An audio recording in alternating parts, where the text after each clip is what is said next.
Welcome to my channel, Chemo Pharmacology 101. My name is Lisa, and I am a board-certified oncology pharmacist. In this video, we will be talking about irinotecan. As a refresher, the cell cycle is very important when learning about several chemotherapy drugs, especially those that act on cells that are actively dividing. In the G0 phase, or the resting phase, cells are not actively dividing. During the G1 or gap phase, the cell grows and increases in size to get ready for DNA synthesis. In the S phase, DNA replicates. In the G2 or gap 2 phase, the cell grows in anticipation of division. And during metaphase, a complex series of events results in chromosomal separation and cellular division. Topotecan acts on cells that are in the S phase. It is a topoisomerase 1 inhibitor. Topoisomerase 1 is an enzyme that relieves tension and supercoiling of the DNA by creating temporary transient single-strand breaks, which are otherwise known as the cleavable complex. Topotecan, in its active lactone ring structure, stabilizes the temporary cleavable complex and prevents religation of the DNA.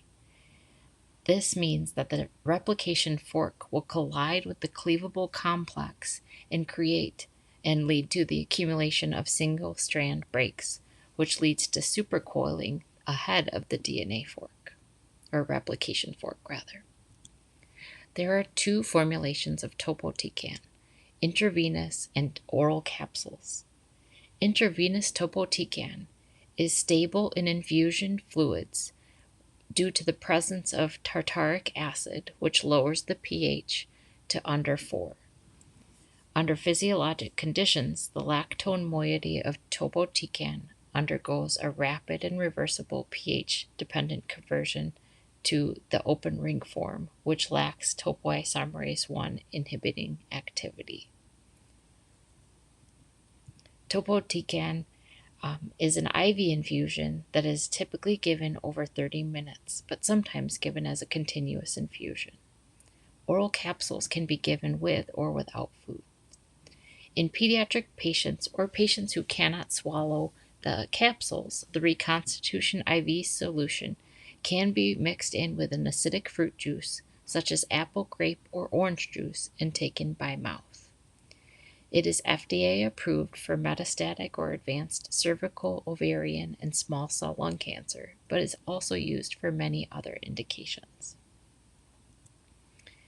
In adult patients, premedications are required. However, topotecan is considered to be low emetogenicity. Low emetogenicity means that about 10 to 30% of patients would have nausea or vomiting without using premedications. It is recommended to either dose with a 5-HT3 receptor antagonist as a single dose or dexamethasone 8 milligrams about 30 to 60 minutes before the dose. Premedications are not required before oral doses in adult patients on a routine basis. In pediatric patients, the intravenous formulation is also considered to be low emetogenicity, and the premedications mirror those in the adult population. However, in pediatric patients, the oral capsules are considered to be moderately emetogenic, so it's recommended to give a 5-HT3 antagonist about 30 to 60 minutes before each dose of oral topotecan. Topotecan is mainly renally eliminated. Its metabolism is that it undergoes a reversible pH-dependent hydrolysis of the active lactone ring to become inactive in the plasma. So the drug stays stable for a short time once it enters the plasma or the bloodstream of the patient, and then becomes inactivated. And so it doesn't accumulate in the patient's bloodstream over time, even when given with daily doses. And then it is renally eliminated with very minor hepatic metabolism and glucuronidation. Its half-life is quite short. The half-life of the lactone moiety, or the active moiety of Topotecan, is about 2 to 3 hours if given IV. If it is given by mouth, its half-life is around 3 to 6 hours. There are several side effects to watch out for with patients. The main side effect that we worry about and see and can dose reduce for is myelosuppression. We can see myelosuppression of all 3 cell lines, including anemia, neutropenia, and thrombocytopenia. It can cause hair loss. It can cause increased liver function tests, fatigue, nausea, vomiting, diarrhea, and decreased appetite, and then rarely interstitial lung disease. Dose adjustments may be required if we see persistent myelosuppression and/or diarrhea. Drug interactions to watch out for include that it's a substrate of BCRP, which stands for breast cancer resistance protein.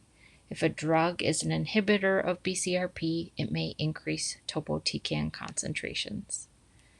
It's also a substrate of MATE1 and MATE2. MATE1 or MATE stands for the multi-drug and toxin exclusion. Inhibitors of MATE1 and 2 include many tyrosine kinase inhibitors, and as well as ciprofloxacin and levofloxacin. And then last but not least, it's also a substrate of P-glycoprotein. So we worry about inhibitors of P-glycoprotein and less so about inducers of P-glycoprotein. So inhibitors of P-glycoprotein can include, but are not limited to, common medications such as amiodarone, carvedilol, and many azole antifungals. Thank you so much for watching, and if you have any questions for me, please let me know in the comments below, and I will do my best to answer them. Thanks for listening.